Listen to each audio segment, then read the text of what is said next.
Yan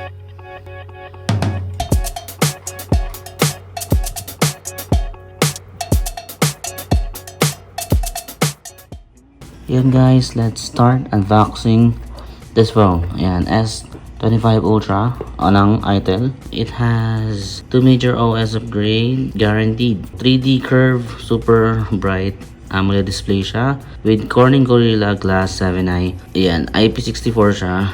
So, yung nabili natin is 8GB RAM plus 8GB na virtual RAM and 256GB ROM. So, yun guys, unbox na natin to, no? Let's go! Mabilis lang naman, madali lang naman pilasin to. Let's go. So yan siya, no? Smart Link Plus, ano yan? So 12 months warranty niyan, syempre. Alright, so yan na guys. Agad ito yung SIM ejector and yung screen protector and yung phone. Ito na siya, no? So, mamaya na to. Okay, ito siya, no? Mamaya na to. So, next, nakikita natin sa loob yung jealousy case. Ayan. Okay. Charger. 18 watts lang, no? 18 watts max. And yung Type-C charger niya. So, yan. Yan na lahat, no? Yan na lahat. Okay, ito na guys yung phone. Okay, let's do it. Ito na nga. Tignan natin kung may pagkakapareho nga sa Hot 50 Pro Plus. Okay.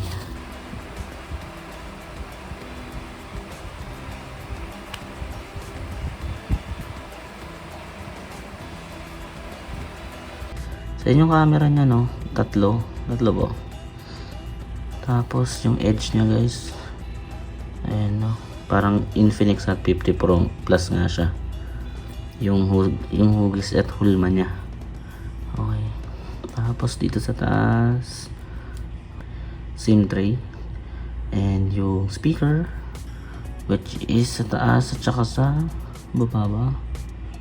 Hindi, taas lang, ay sa baba lang yung speaker. Okay, isa lang. Ito lang speaker and yung USB-C port. Tapos yan, buksan na natin, Okay, ipasok na natin guys yung ito, sukat natin kung kasya pa. Let's do this, ang ganda pa tignan.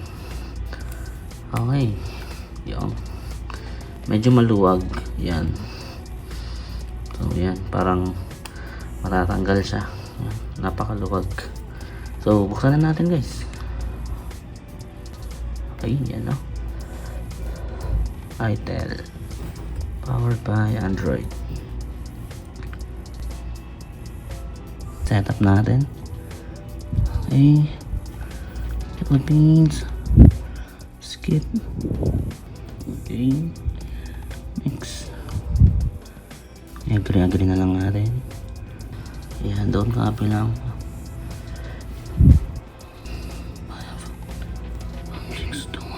Okay, papasok pa rin tayo. Skip na. Yes. Okay, getting account info na. And skip natin to. Skip. No thanks. Okay. Skip. No gesture. Okay.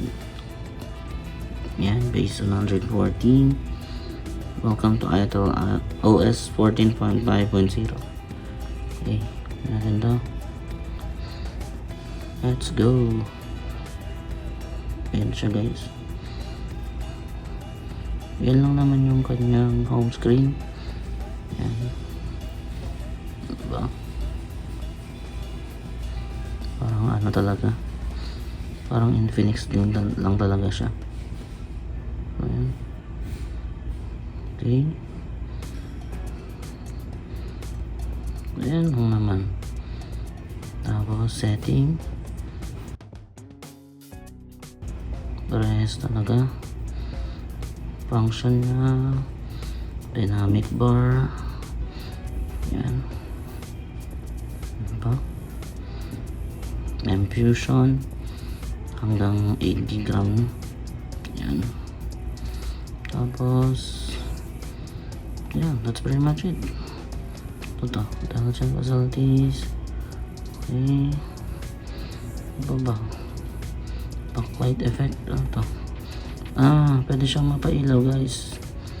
Yan, tingnan natin. The RGB ring light provides different lighting effects to indicate various status messages and synchronizes its color changes with the rhythm of the music, perfectly integrating practicality and style. It also has sound by DTS. DTS audio brings immersive, high-fidelity sound to your smartphone for an enhanced listening experience. Thin like a blade. The itel S25 Ultra is just 163 grams and only 6.9 millimeters. And 6.78 inches screen. You can unlock your phone fast and safe using in-display fingerprint unlock. With 720 degrees NFC, you can quickly complete card swiping without aligning to a specific angle. The global brightness reaches an astonishing 1000 nits, with peak values that are alarmingly high at 1400 nits, enabling you to vividly perceive the captivating content on the screen even in direct sunlight. The S25 Ultra comes with a massive 5000 mAh battery and super fast charging of 18 watts. It also features bypass charging tech, can be powered directly without passing the battery, ensuring a heat-free gaming or watching experience while charging simultaneously. The itel S25 Ultra comes equipped with leading Corning Gorilla Glass 7i, enhancing drop resistance by 160% and scratch resistance by 100% compared to regular glass.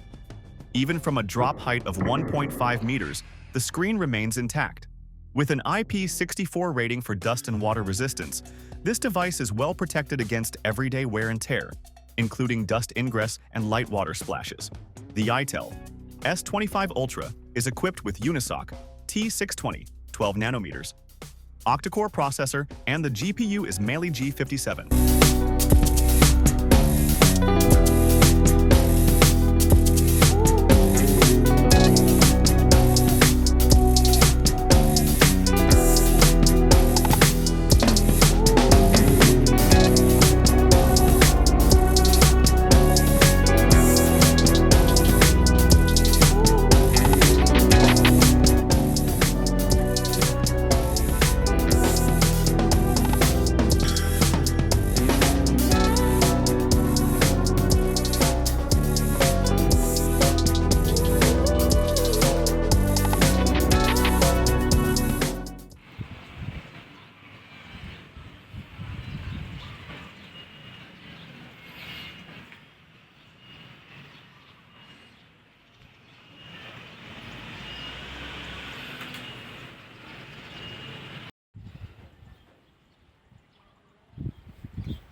The itel S25 Ultra colors are available in Bromo Black, Meteor Titanium, Komodo Ocean.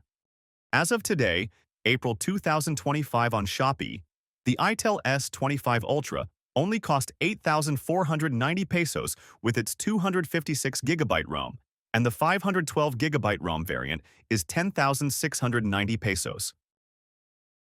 Sa next upload ko guys, susubukan naman natin ang kanyang performance sa games like Mobile Legends, CodeM, at iba pa kaya abangan nyo yan sa susunod na video. Sana nagustuhan nyo ang video na to. Like and subscribe na rin sa aking channel. Kita-kita ulit tayo. Thanks for watching guys!